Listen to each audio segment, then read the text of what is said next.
Chama Marilu Cabanhas. Bom dia, Marilu. Oi, Glauco, bom dia a todos e todas que estão acompanhando aqui o Jornal Brasil Atual. Bom, vamos falar sobre a recém-eleita presidenta da Convenção Nacional do Chile, a indígena Mapuche, Elisa Loncon, de 58 anos, professora de inglês. Ela estudou na Universidade La Fronteira, em La Araucanía, fez pós-graduação no Instituto de Estudos Sociais de Haia e na Universidade de Regina, no Canadá. Tem dois doutorados, um em Humanidades pela Universidade de Leiden, nos Países Baixos, e outro em Literatura na Pontifícia Universidade Católica PUC do Chile. Com esse currículo respeitado, ela estará à frente na missão de substituir a velha Carta Magna do país, herança da ditadura de Augusto Pinochet. E é sobre esse tema que a gente vai conversar agora com André Kaisel, ele que é professor doutor do Departamento de Ciência Política da Universidade Estadual de Campinas, Unicamp. Olá, André, bom dia, prazer em revê-lo. Olá, Marilu, bom dia, prazer em revê-la e estar com vocês aqui na Rádio Brasil Atual. Bom, André, a indígena Mapuche, Elisa Loncon, foi eleita por maioria absoluta, 96 dos 155 votos, e com toda essa formação intelectual, acadêmica, ela carregou a herança dos seus ancestrais durante o seu discurso de posse. Bom, ela portava ali a bandeira Mapuche, estava vestida com traje típico, as primeiras palavras foram língua Mapudungun, e, enfim, qual é o impacto desse simbolismo que a professora, ativista Mapuche fez questão de demarcar naquele momento, André? Bom, eu diria que em termos simbólicos é uma ruptura muito profunda com a tradição chilena, tanto de um Estado fortemente centralizado, como de um Estado que historicamente exclui quase por completo os povos originários. É bom lembrar que os Mapuche travaram contra os espanhóis uma luta de resistência de 2 séculos. Praticamente até o final do período colonial, os espanhóis não foram capazes de submeter o sul do Chile, né, toda a região conhecida como Araucânia, justamente, né, como você lembrou, ao sul do rio Biobío, né, que foi, de fato, incorporado ao país já independente no século XIX. Né? Então, pensando nessa longa história, trata-se de algo verdadeiramente inédito na história chilena.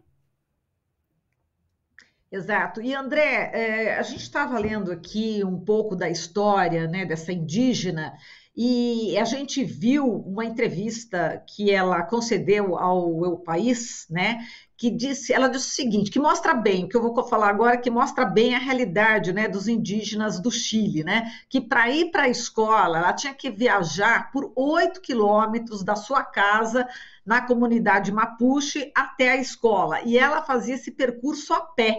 Enfim, são muitos anos de abandono em relação às políticas, enfim, implementadas pelos governos chilenos, não é isso, André? Sem dúvida nenhuma, Marilu. Eu diria que essa experiência, né, digamos, da dificuldade, por exemplo, de acessar uma escola, né, é algo comum não apenas aos povos originários no Chile, mas em toda a América do Sul, em toda a América Latina e as populações rurais e camponesas de maneira mais geral. Né? Mas é interessante ressaltar isso num país que se vendeu, né, nos últimos 30 anos para fora, para dentro e para fora, né, mas pensando aqui para fora, como um grande modelo de sucesso econômico, né, com base numa economia de mercado, onde todos se esforçassem com base nos critérios meritocráticos, individualistas, teriam o seu lugar ao sol. Desde 2019, com as grandes manifestações que abriram caminho para esta Assembleia Constituinte, mas desde muito antes, vamos pensar nas manifestações estudantis de 2011, 2006 e também nas recentes lutas Mapuche, sabemos que isso não é verdade. né, em especial para populações como as populações indígenas, que não tinham lugar nesse modelo. Exato, e André, no discurso, a Elisa Loncon pediu o cuidado com a mãe terra, com as águas, né? Diz que esse sonho é um sonho dos antepassados, aí em contraposição ao atual modelo neoliberal, né? Que foram privatizados aí serviços básicos como a água, e lá existe também um grave problema, né? De contaminação da água, além da privatização da educação, da previdência, que foram temas aí dos protestos nas ruas do Chile. Portanto, é esse resgate, né, junto à natureza que ela está propondo, e é exatamente o que acontece o contrário hoje no Chile, né, com toda essa privatização, né?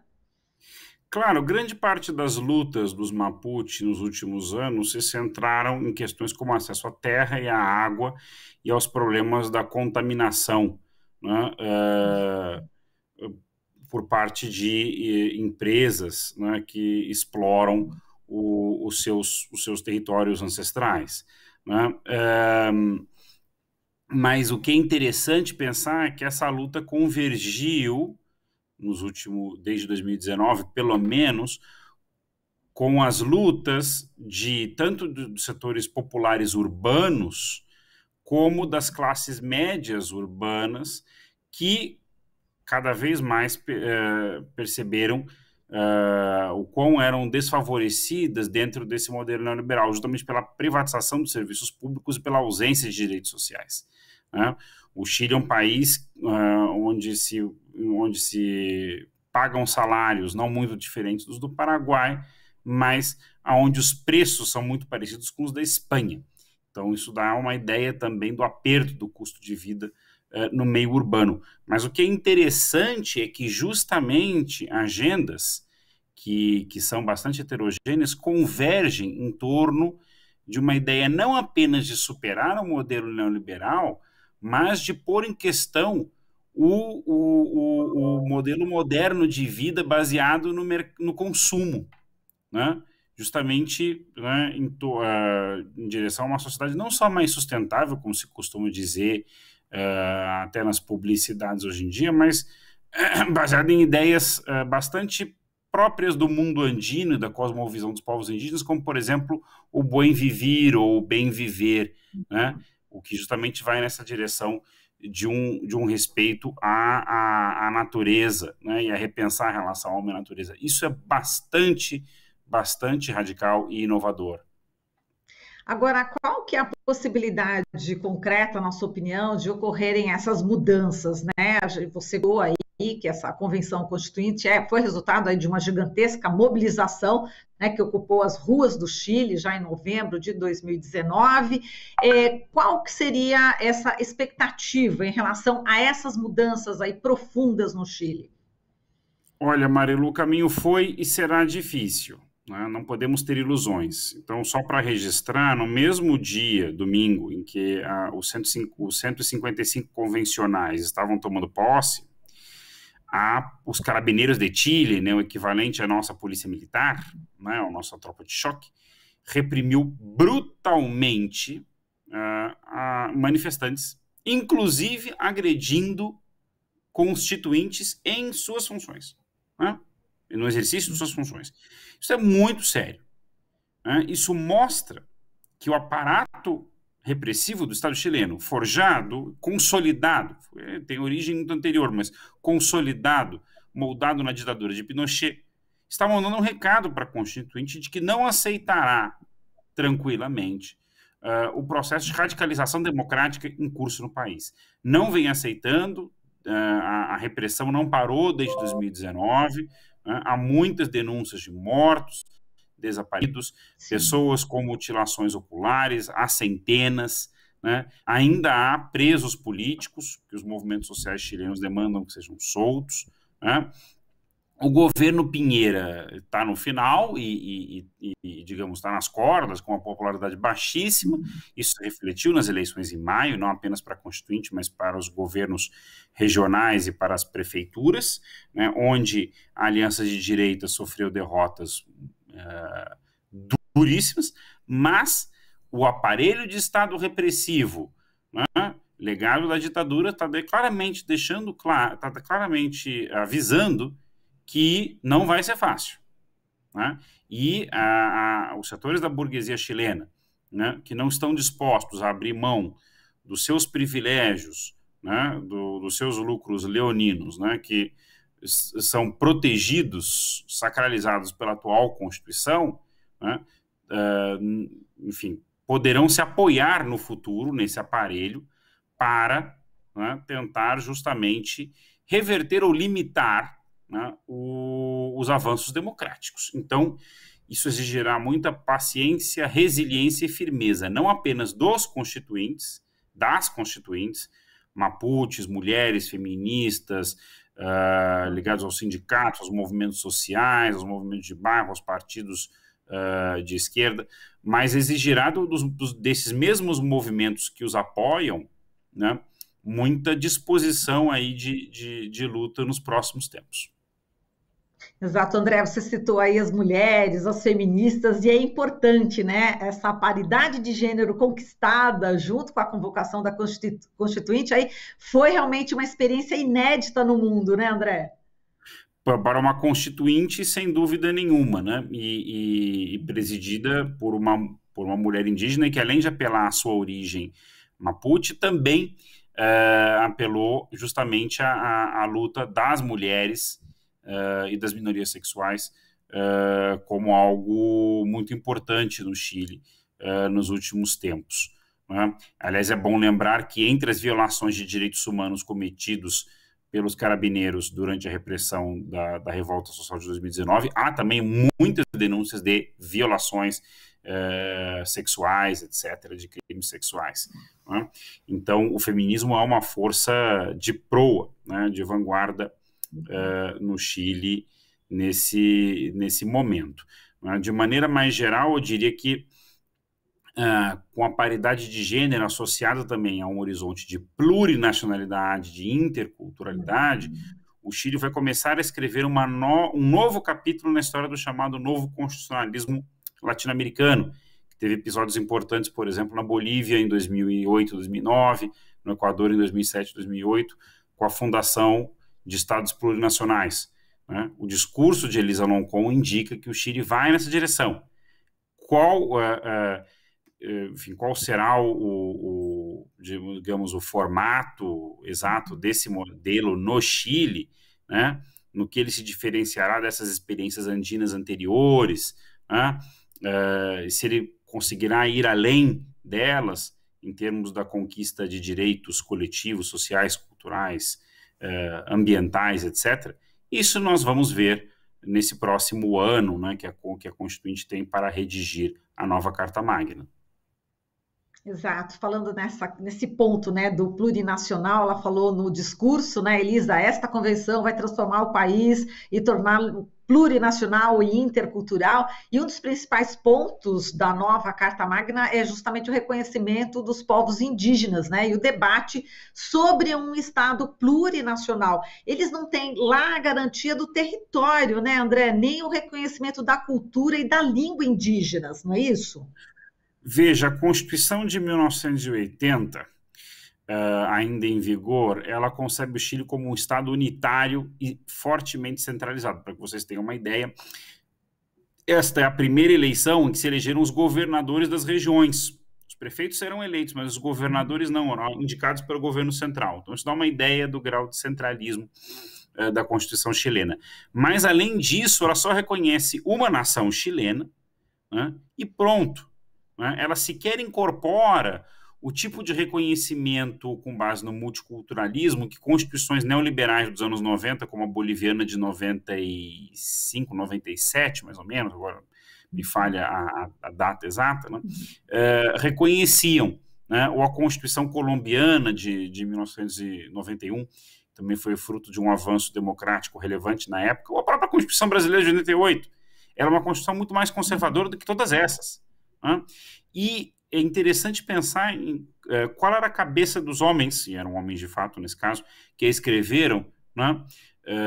Você, por exemplo, pode ver um artigo, um dos últimos artigos de imprensa do jurista Jaime Guzmán, né, que foi um um dos juristas mais destacados do pinochetismo, e era um católico ligado ao TFP, em que ele fala do ideal da hispanidade, né? Essa ideia, né, da Espanha como, né, uma cultura católica, ibérica, que fundou uma América mestiça e que trouxe o cristianismo.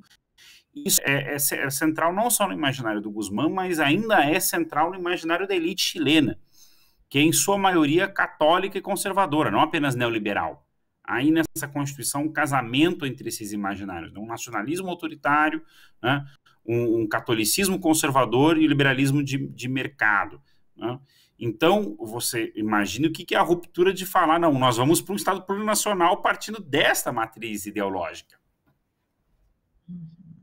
Exato. E André, falando das etnias, né, dos povos indígenas do Chile, a Elisa ocupa uma das 17 cadeiras reservadas para os povos indígenas. E aí eu vou falar aqui os nomes dos povos, até para a gente começar a também popularizar, né, todos esses povos que estão ali nos territórios chilenos, né?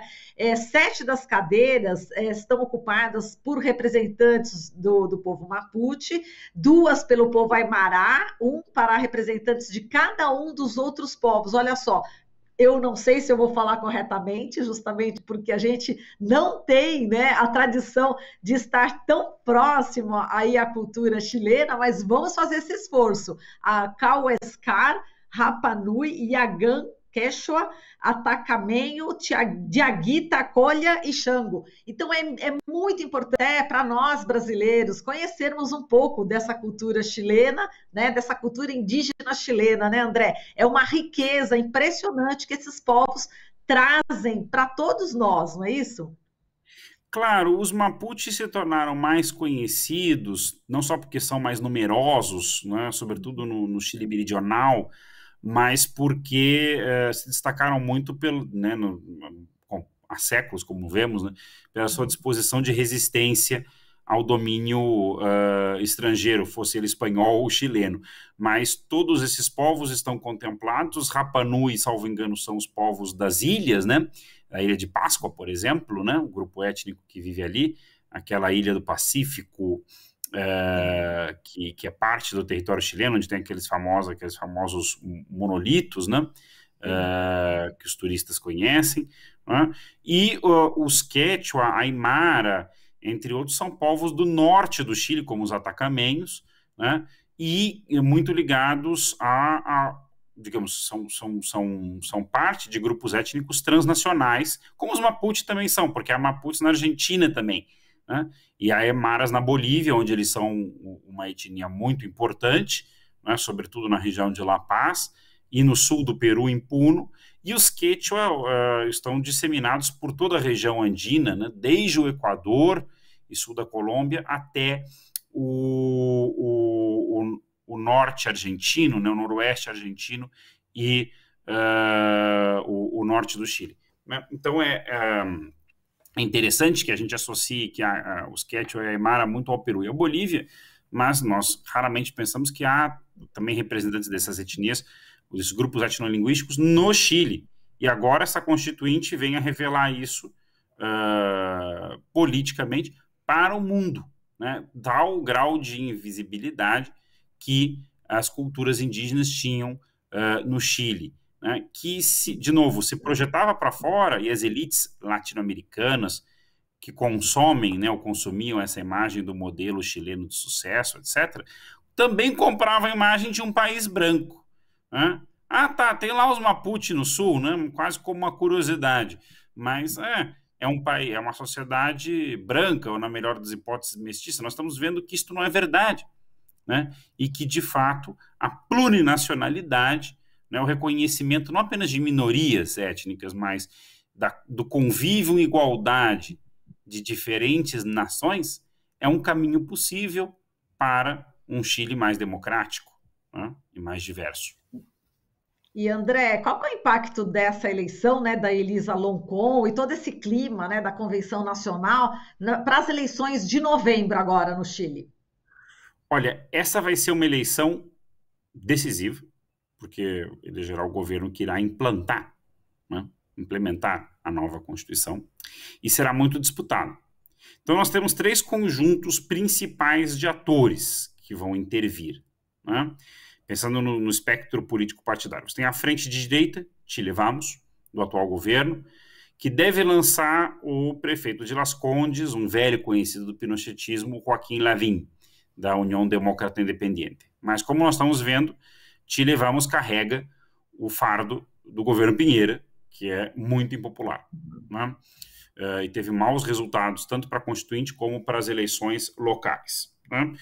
Temos a velha Concertação, cujo núcleo central, né, é encabeçado, hoje a coalizão Apruebo, né, encabeçado pelo PS e pela Democracia Cristã, pelo Partido Socialista e Democracia Cristã, governaram o Chile na maior parte do tempo desses 30 anos pós-ditadura, né? E eles foram mal para a Constituinte, mas foram bem para as eleições de governadores, né? Inclusive ganharam a governação da região metropolitana de Santiago, no segundo turno. E temos a coalizão Apruebo Dignidade, que reúne tanto a Frente Ampla como o Partido Comunista, né? E que teve um resultado razoável nessas últimas eleições, tanto nas locais como para a Constituinte. Esse setor fará primárias, fará prévias, né? Acho que todos farão prévias agora em julho, né? E, no caso, dentro da coalizão Apruebo Dignidade, disputam o deputado da Frente Ampla, Gabriel Boric, e o prefeito de La Recoleta, da comuna de La Recoleta, na região metropolitana de Santiago, Daniel Jadwe, do Partido Comunista, que é um candidato que aparece muito bem colocado nas pesquisas de intenção de voto, né? Ao que eu saiba, os Mapuche também, os povos indígenas, têm intenção de lançar candidatura própria. Porque, veja, né, os grupos que, inclusive, ganharam mais votos e mais cadeiras na Constituinte, na Convenção Constituinte, foram os independentes, né? E, então, podemos imaginar que a eleição presidencial, em grande medida, será decidida pelo rumo que estes independentes, que não se reconhecem em nenhuma dos grandes blocos ou coalizões partidárias, mas se reconhecem na revolta social de 2019, para onde eles vão apontar, né? Para onde eles vão apontar. Então, vai ser muito interessante acompanhar tanto essas prévias agora em julho, como as eleições de novembro. Mas, por exemplo, pela primeira vez, um candidato do Partido Comunista aparece com chances reais, né, de ganhar uma eleição no Chile. O que seria, digamos, para a elite chilena ainda mais desastroso, né, como motivo. Tanto que já há uma campanha de terror e difamação contra ele em marcha. É verdade, muito WhatsApp circulando, muita fake news, inclusive, né? Aquilo que nós bem conhecemos aqui, né? Nossa, brasileiro já está muito, muito esperto em relação a essa questão, né? A gente aqui é bombardeado diariamente, né, com fake news, inclusive pelo próprio presidente da República. André, um forte abraço para você, muitíssimo obrigada e até uma próxima oportunidade, viu? Forte abraço, Marilu, forte abraço a todo o pessoal da Rádio Brasil Atual e aos ouvintes do seu programa. Obrigada, um abração. Falamos aqui com o André Kaiser, ele que é professor doutor do Departamento de Ciência Política da Universidade Estadual de Campinas, Unicamp. Está ouvindo Jornal Brasil Atual. As notícias que os outros não dão.